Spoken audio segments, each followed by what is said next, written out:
Hello, and welcome back to another episode recap where I'll lay out 5 things that I learned during my research for an episode of the Based on a True Story podcast. Today, we're recapping the episode about the movie Operation Finale, where we learned about the plan to hunt down and capture the notorious Nazi architect of the Holocaust, Adolf Eichmann. Now, if you haven't had time to listen to my full episode yet, well, that's why I'm here today in this video to recap 5 things that I learned about the historical accuracy of the movie Operation Finale. So, let's get started. Number 1, conflicting reports. The movie very heavily follows the timeline of events according to one of the Mossad agents named Peter Malkin, who is played by Oscar Isaac in the film. And it is true that the real Peter Malkin was a part of the mission to capture Adolf Eichmann in Argentina. However, in the years and decades since the mission was completed, some of the operatives involved in the capture of Eichmann have disagreed with how the details went down. For example, there are parts of Malkin's book where he mentions talking to Eichmann just like we see in the movie. But another of the operatives on the mission, named Zvi Aharoni, said in an interview with the Israeli newspaper Haaretz that he was the only one who talked to Eichmann. Malkin did not.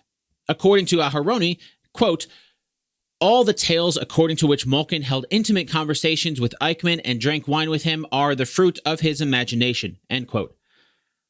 According to another agent during the operation, Rafi Eitan, the most accurate account is not by Malkin or Aharoni, but by the head of the Mossad at the time, Issa Harel.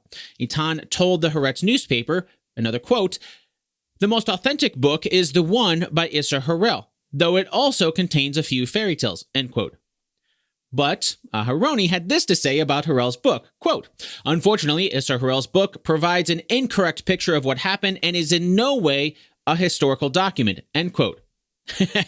I'll make sure to add a link in the description below the video to the fascinating article on the Haaretz newspaper's website that includes the interviews and the quotes that I've mentioned here. But as you can tell, there seems to be some conflicting reports about the true story. Number 2, the children's names. In a nutshell, the way they found out Adolf Eichmann's location came about partially because of his son, Klaus Eichmann. Klaus started dating a girl named Sylvia Hermann, whose father turned out to be a Hungarian Jew who had spent time in the Dachau concentration camp. The last name Eichmann rang a bell. Adolf Eichmann changed his name numerous times on the run. When he was in Argentina, he went by the name Ricardo Clement. But his children did not change their last name. That's why the name Eichmann rang a bell for Hermann. Later, one of the Mossad agents involved in the capture of Zvi Aharoni asked Eichmann about this. According to Aharoni's account after the fact, Eichmann had simply told him he could not force his children to change their name. Number 3.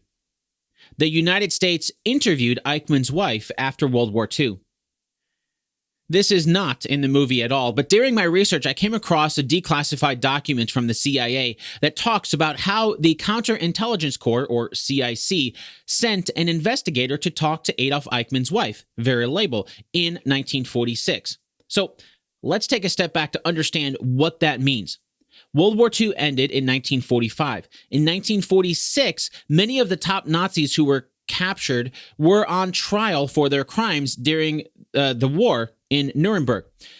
Adolf Eichmann was still at large, but apparently the CIA was able to track down Eichmann's wife very easily at her parents' house in Alzey. That was November of 1946, and she claimed she hadn't seen Eichmann since April of 1945 as the Germans were surrendering to the Allies. 6 years later, Vera and her children would move to Argentina to live with Adolf Eichmann. Number 4, the signed document. Adolf Eichmann did sign a document saying he was willing to return to Israel. But there are 2 key differences between the way the movie shows the events around the document and what really happened.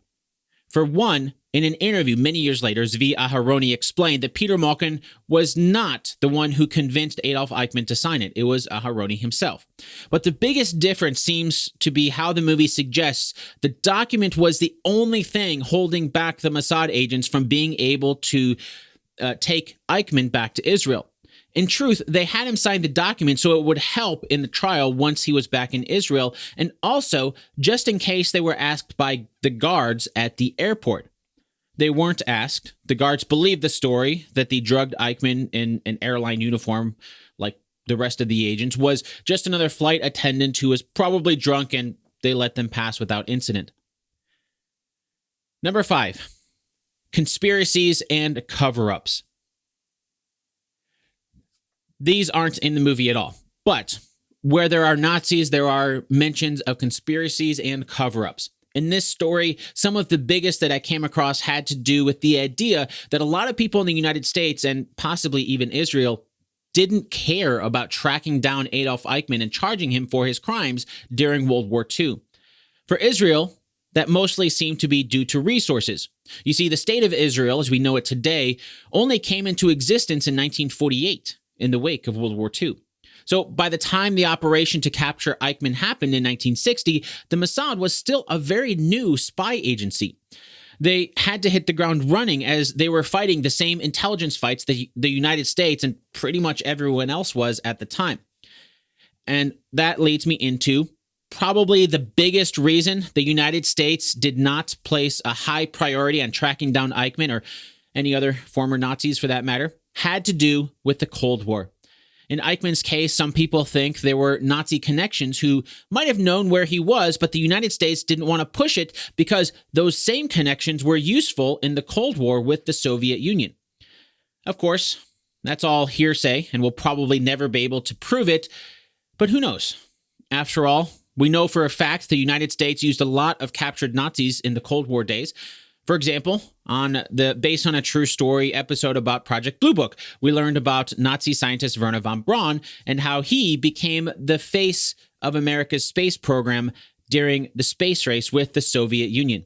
That's all for today, and hopefully you enjoyed this episode recap of 5 things that I learned during my research about the historical accuracy of the movie Operation Finale.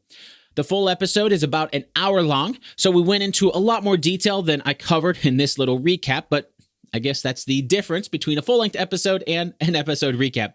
If you want to listen to the full episode, you can check that out for free right now over at basedonatruestorypodcast.com/163.